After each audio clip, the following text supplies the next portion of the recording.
Students, आज मैं आपको एमपी बोर्ड का क्लास 10th इंग्लिश का मैं चैप्टर नंबर 17 जिसका नाम है द टॉर्च बेयरर्स, इसकी मैं आपको समरी बताऊंगा और हिंदी में पूरे लेसन का अर्थ बताऊंगा।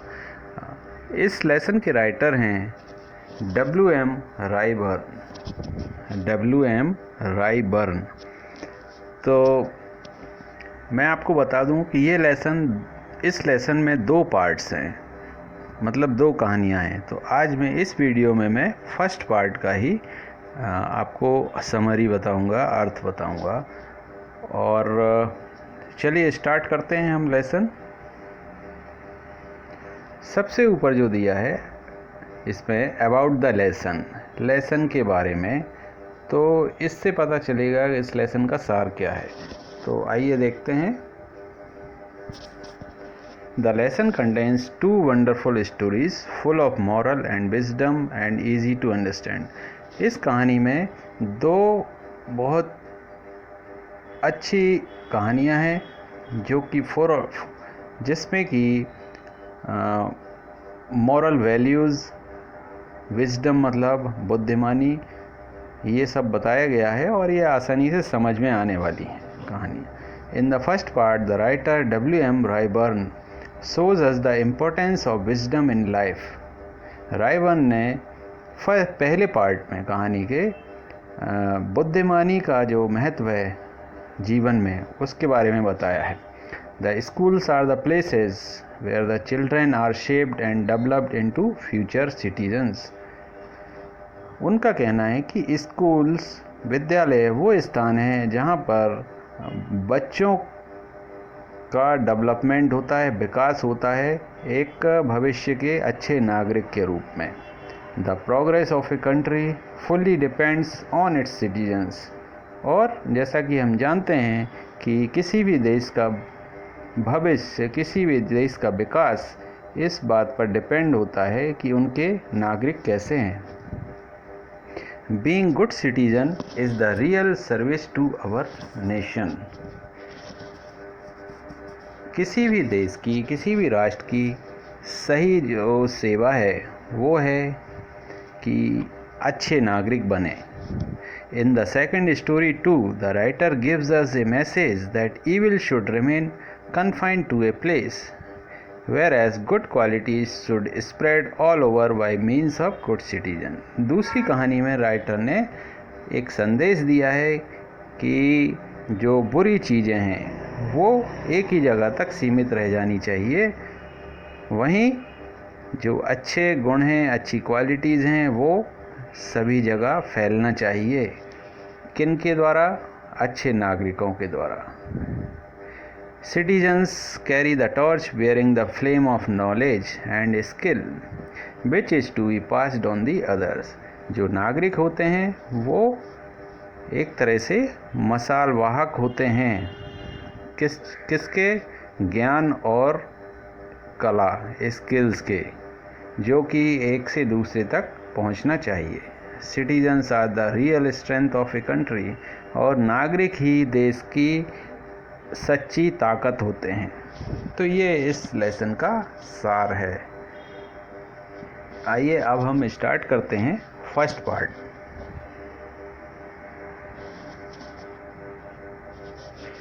फर्स्ट पार्ट स्टार्ट करने से पहले मैं रिक्वेस्ट करूंगा कि यदि आप चैनल पर पहली बार आए हैं तो चैनल को सब्सक्राइब कर लीजिए और वीडियो को ज़्यादा से ज़्यादा शेयर करें। तो कहानी स्टार्ट करते हैं। Once upon a time, many centuries ago, there lived an old merchant. All his life he had toiled hard, buying and selling, with the result that he had made a lot of money. As the years went by, he laid by more and more riches. But the day came when he felt that he had not long to remain in this world. He began to wonder what he should do with his money। इस first paragraph का जो अर्थ है वो इस प्रकार है कि एक बार की बात है, कई सदियों पूर्व एक व्यापारी था। बहुत पुराने समय में एक व्यापारी था। अपना पूरा जीवन उसने क्रय विक्रय, खरीदना बेचना मतलब व्यापार में कठिन श्रम किया था, जिसके फलस्वरूप उसने बहुत धन कमाया था। जैसे जैसे वर्ष बीतते गए वह और अधिक पैसे वाला होता गया, परंतु एक दिन ऐसा आया जब उसे यह लगा कि अब वह इस दुनिया में और अधिक समय तक नहीं रहेगा। तो वह सोच में पड़ गया कि उसे जो धन उसने कमाया है उस धन का वो क्या करे। Second paragraph. Now he had two sons. He made up his mind that he would not divide his money between them, but that he would give it all to the one who proved himself to be the cleverer of the two. The problem to be solved was that of finding out which of the two sons was the cleverer. He decided to solve this problem by giving them a test. इसका अर्थ हुआ, उस व्यापारी के दो पुत्र थे। वह यह निश्चय कर चुका था कि वह अपना धन दोनों पुत्रों में बांटेगा नहीं, बल्कि वह उन दोनों में से जो भी स्वयं को ज़्यादा बुद्धिमान या अक्लमंद सिद्ध करेगा उसको देगा। समस्या ये थी कि जिसका समाधान होना था वो यह है कि दोनों पुत्रों में से कौन ज़्यादा अक्लमंद था। ये समस्या थी, ये कैसे पता चले कि दोनों में से कौन अक्लमंद है। उसने इस समस्या का समाधान एक परीक्षा द्वारा करने का निर्णय लिया। उस व्यापारी ने सोचा कि एक चेक करते हैं, एक टेस्ट लेते हैं कि कौन सा बच्चा ज़्यादा बुद्धिमान है। थर्ड पैराग्राफ है। Calling the young man, he said to them, "Here are 2 rupees. I want you to take 1 rupee each and then to go out separately and buy something which will fill this house. You are not to spend more than 1 rupee." उसने दोनों बच्चों को बुलाकर कहा कि यह 2 रुपये हैं, मैं चाहता हूँ कि तुम दोनों 1-1 रुपये ले लो और फिर अलग अलग बाहर जाओ और कुछ ऐसा खरीद कर लाओ जो पूरे घर को भर दे। तुम्हें 1 रुपये से ज़्यादा नहीं खर्च करना है। ये उसने शर्त बताई। नेक्स्ट है, The 2 sons looked at him as if he had taken leave of his senses. How can we possibly buy enough of anything to fill the house with only 1 rupee? They asked themselves, and they were reluctant to pick up the rupees. But the old man insisted on their doing as he had told them. "Off you go," he said, "and don't take too long over the business. I expect you back in a couple of days." इसका अर्थ हुआ, दोनों पुत्रों ने उसकी तरफ ऐसे देखा मानो कि उनका पिता पागल हो गया है। यह कैसे संभव है कि हम 1 रुपये में कोई ऐसी चीज़ खरीद लें जिससे कि पूरा घर भर जाए। दोनों ने अपने मन ही मन में खुद से ये सवाल पूछा और वे लोग रुपया उठाने के लिए अनिच्छुक थे। मतलब उनकी इच्छा नहीं थी कि वो 1 रुपया उठा लें, परंतु उनके पिता ने जैसा वह कह रहे हैं वैसा करने के लिए जोर डाला और कहा, अब तुम जाओ। और साथ साथ उसने कहा कि इस कार्य में बहुत समय भी नहीं लगना चाहिए। मैं 2 दिन के भीतर तुम्हारी वापसी की आशा करता हूँ। नेक्स्ट है, So each young man took up a rupee and went out. The first one wandered through the bazaar all day long, but nothing could be found which would in any way serve his purpose. He became more and more certain that something had gone wrong with his father. He was about to give up his search in despair when he saw a bullock cart with a load of hay. That looks hopeful. He thought, I wonder how much hay I can get for a rupee. इसका meaning हुआ, पैसा लेने के पश्चात दोनों युवक बाहर चले गए। पहला सत्र पूरे दिन बाजार में भटकता रहा। पहला जो पुत्र था वो पूरे दिन बाजार में भटकता रहा। परंतु उसे कुछ भी ऐसा नहीं मिला जो कि उसका उद्देश्य पूरा करे। उसको भी अधिक लगने लगा था कि उसके पिताजी को कुछ तो गड़बड़ हो गई है। वह पूर्णतया निराश होकर अपनी खोज बंद करने ही वाला था जब उसे एक भूसे से लदी भरी हुई बैलगाड़ी दिखाई दी। यह कुछ आशाजनक है, उसने सोचा। पता नहीं 1 रुपये में कितना भूसा मुझे मिल सकता है। नेक्स्ट है, He went up to the driver of the cart and inquired about the price of the hay. Hay का अर्थ है भूसा. There was a good deal of haggling over the price, but in the end he was able to buy the load of hay for a rupee. In those days, a rupee would buy a great deal more than it will buy now. इसका अर्थ है वह पुत्र जो है वो बैलगाड़ी वाले के पास गया और उसने भूसे का दाम पूछा। उसके बाद काफ़ी देर तक मोल भाव हुआ और अंत में वह पूरा भूसा 1 रुपये में खरीदने में सफल हुआ। उस ज़माने में 1 रुपये में बहुत सा सामान खरीदा जा सकता था। आज के मुकाबले पहले 1 रुपया बहुत ज़्यादा पैसा माना जाता था। नेक्स्ट है,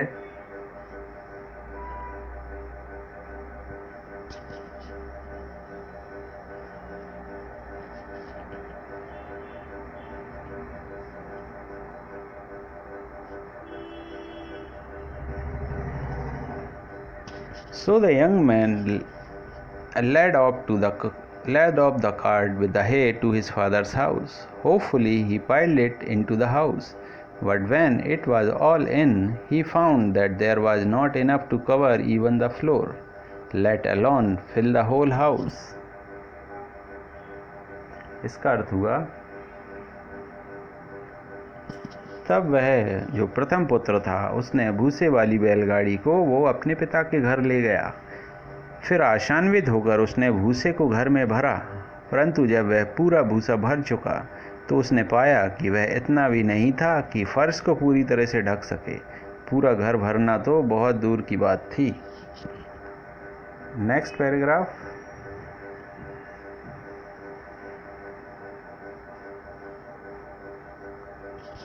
When the second son went out with his rupee, he did not go straight away to the bazaar. Instead of doing that, he sat down and began to think. For a long time, he sat thinking about what he could possibly buy. In the evening, an idea struck him. Taking his rupee, he walked quickly down the bazaar till he came to a shop where candles were sold. He spent his rupee on candles, of which he got quite a number. Then, taking his candles with him, he made his way back to his father's house. When he got there, his brother was standing disconsolately, looking at the hay spread out on the floor.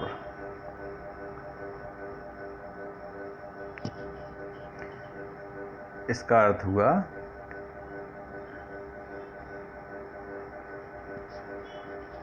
जब दूसरे number का बेटा जो था वो अपना रुपया लेकर निकला तो वह सीधे बाजार नहीं गया। ऐसा करने के बजाय वह एक जगह पर बैठ गया और सोचने लगा। बहुत देर तक वह बैठकर सोचता रहा कि वही 1 रुपये में मैं क्या खरीद सकता हूँ।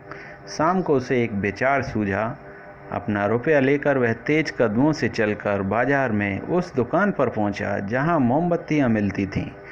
उसने अपने 1 रुपये से मोमबत्तियाँ खरीद ली, जो कि उसे काफ़ी संख्या में मिली। फिर मोमबत्तियाँ लेकर वह अपने पिता के घर की तरफ वापस चल दिया। जब वह वहाँ पहुँचा, उसका बड़ा भाई बहुत ही निराशापूर्ण ढंग से फर्श पर बिखरे भूसे को देख रहा था।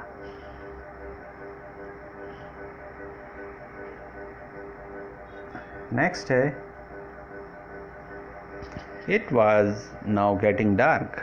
Quickly the second son stood 2 or 3 candles in each room. Then he lit them. At once the house was filled with light. इसका अर्थ हुआ, अंधेरा होने लगा था। शीघ्रता से दूसरे नंबर के पुत्र ने प्रत्येक कक्ष में 2 या 3 मोमबत्तियां लगा दी। उसके पश्चात उसने उन्हें जला दिया, जिससे पूरा घर प्रकाश से भर गया। His father was very pleased with him and said, "My son, you have shown true wisdom. I am ready to hand over all my money to you."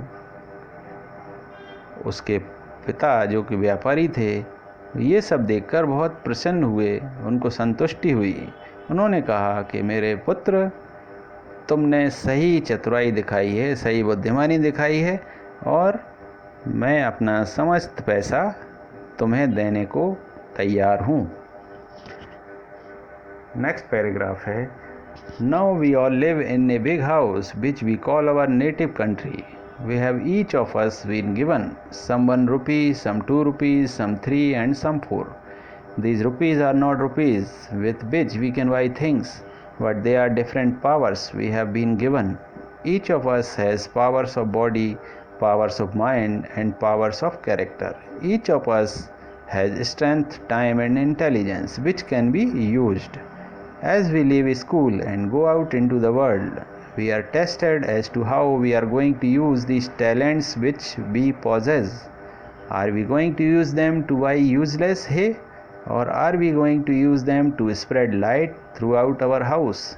That is our country. If we are going to be good citizens, then we shall use our powers and abilities to try to spread light into all parts of our country. That is, we shall spend ourselves in the service of our country.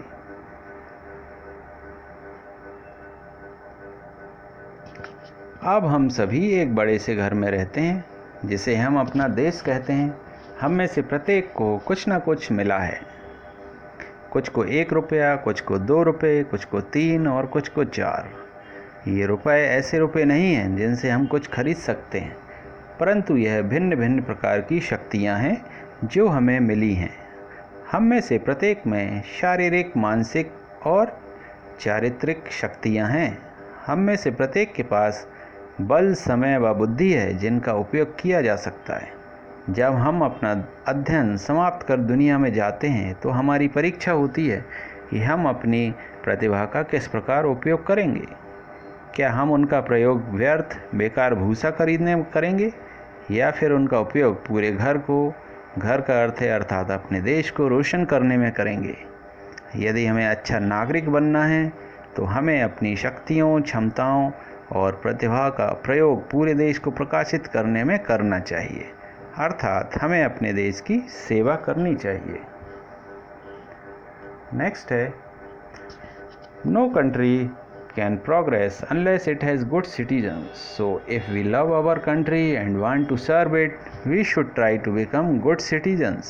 We will be training ourselves in citizenship and cultivating the characteristics of good citizens. We will be able to fill our country with the light of good citizenships when we leave our school and home and go out into different parts of our country.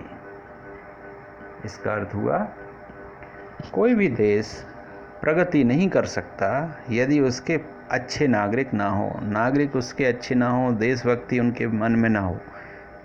इसलिए यदि हम अपने देश से प्रेम करते हैं तो हमें अच्छे नागरिक बनने का प्रयास करना चाहिए।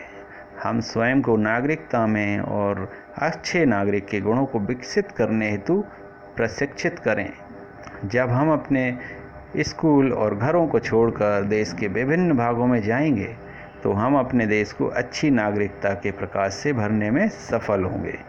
तो ये फर्स्ट पार्ट है लेसन का। एक कहानी पूरी हो गई है।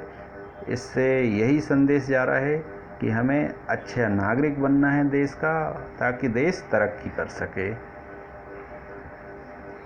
तो जो सेकंड पार्ट है वो अपने मैं नेक्स्ट वीडियो में करवाऊँगा।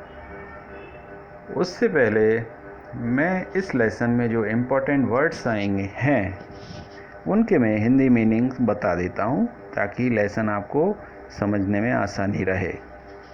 फर्स्ट वर्ड है ले बाई, LAYBY, ले बाई।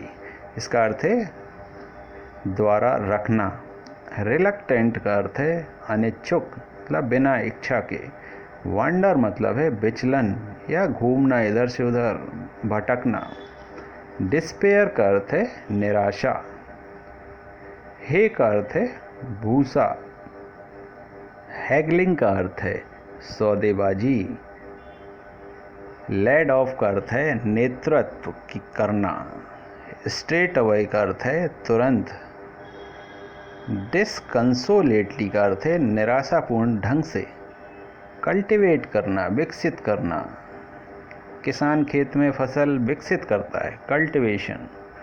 रूड का अर्थ है अशिष्ट, असभ्य। इनहॉस्पिटेबल का अर्थ है असत्कारशील। हॉस्पिटेबल, ये हॉस्पिटैलिटी इंडस्ट्री से आया है। हॉस्पिटेबल जैसे होटल होता है, वो हॉस्पिटल इंडस्ट्री है, जहाँ पर मेहमान आते हैं तो उनका स्वागत होता है। उसका जो अपोजिट हो जाता है वो इनहॉस्पिटेबल, असत्कारशील। स्कैटर का अर्थ मतलब, स्कैटर का मतलब विभाजन। प्रोटेस्ट का अर्थ है विरोध। रिले का अर्थ है प्रसारण। टीवी पर हम देखते हैं सीरियल्स और जो मैचेस आते हैं उनका रिले प्रसारण होता है। एलाइट का अर्थ है प्रदीप्त करना। प्रदीप्त मतलब रोशन करना। तो स्टूडेंट्स, ये लेसन नंबर 17 का फर्स्ट पार्ट मैंने कंप्लीट कर दिया है। आप इस वीडियो को बार बार देखें ताकि ये फर्स्ट पार्ट अच्छे से समझ में आ जाए, और मैं नेक्स्ट वीडियो में जो सेकंड पार्ट है उसे कंप्लीट करूँगा, और उसके बाद उसके अगले वीडियो में इस लेसन के क्वेश्चन आंसर्स भी बताऊँगा। तो आपसे पुनः रिक्वेस्ट करता हूँ कि चैनल अगर आपने सब्सक्राइब नहीं किया है तो सब्सक्राइब करें और वीडियो को ज़्यादा से ज़्यादा शेयर करें। तब तक के लिए take care. Thank you so much. Please subscribe and click the bell.